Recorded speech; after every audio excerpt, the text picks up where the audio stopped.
पिछले काफ़ी टाइम से मैं बस अकेले पढ़ रही थी। कभी सिलेबस कंप्लीट हुआ, कभी बैकलॉग बढ़ गया, कभी लगा कि हाँ कम बैक हो रहा है और कभी लगा कि कुछ भी नहीं हो रहा है। But this time I just don't want to study alone and disappear. I want you guys to see the real journey, the good days, the bad days, the days when I will study for hours and the days when things just won't go according to the plan. So guys, this is day 1.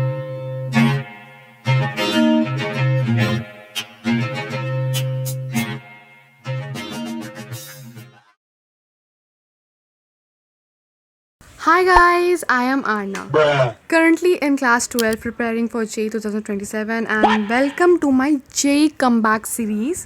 Honestly, I have spent a lot of time studying on my own and trying to figure out everything by myself. Now, I thought why not take you guys along with me? From now on, I will be sharing my daily study routine. I will try to share daily and syllabus updates, what chapter I'm completing, what I'm practicing, my test scores, obviously, my mistakes, and all ups and downs. I don't want to show you guys only the productive days. I have bad days, you will see that too. If I finish a chapter, you will see that. If I mess up a test, you will also see that. And if I actually manage to make the comeback I'm looking for, you will be there for that too. This isn't just a study series, it's basically me documenting my JEE journey one day at a time. So today is day 1 of the journey, so let's see how it goes. Guys, let me show you my to-do list. It was on 20 August. Limits का lecture, practice limits means module करना complete and heat transfer module, PYQs करना, उसका continuity start करना, magnetic effects of current का module करना पूरा and alcohol, phenols and ether का practice करना, then haloalkane and haluarine का module करना, but वो मेरा हुआ नहीं था and along revision करना. So practice किया था limits का, ठीक है.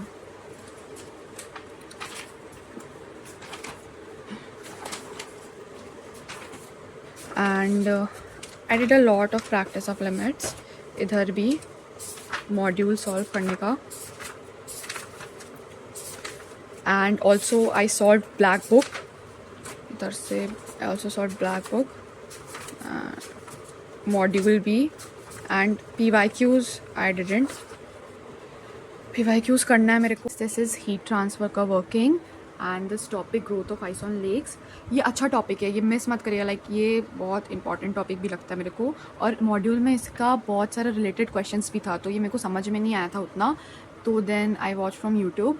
उस यूट्यूब में देख के फिज़िक्स गैलेक्सी सर जो है उनका वो एक्सप्लेनेशन देख के then I did questions of it. बस इतना किए थे. देन उसका PYQ एंड ऑल सॉल्व किए थे. देन हीट ट्रांसफ़र का मॉड्यूल एंड PYQ बहुत सारा लाइक सॉल्विंग वॉल्विंग था. एंड देन गलती भी हुआ. फिर then I did alcohols, phenols and ether का प्रैक्टिस NCERT से एंड सॉल्व भी किए थे क्वेश्चंस NCERT से. देन थोड़ा और प्रैक्टिस एंड प्रैक्टिस. यहाँ तो मेरा अल्कोहल तक अभी अच्छे से हुआ है, केमिकल प्रॉपर्टीज़ तक. अभी फिनॉल्स एंड ईथर्स अच्छे से करना बाकी है. सो या थिंक कंटिन्यूटी जो स्टार्ट किए थे वो ये रहा. बस इधर तक ही हुआ अभी ज़्यादा. और ये कंटिन्यूटी का जस्ट करने के बाद आई डिड मॉड्यूल.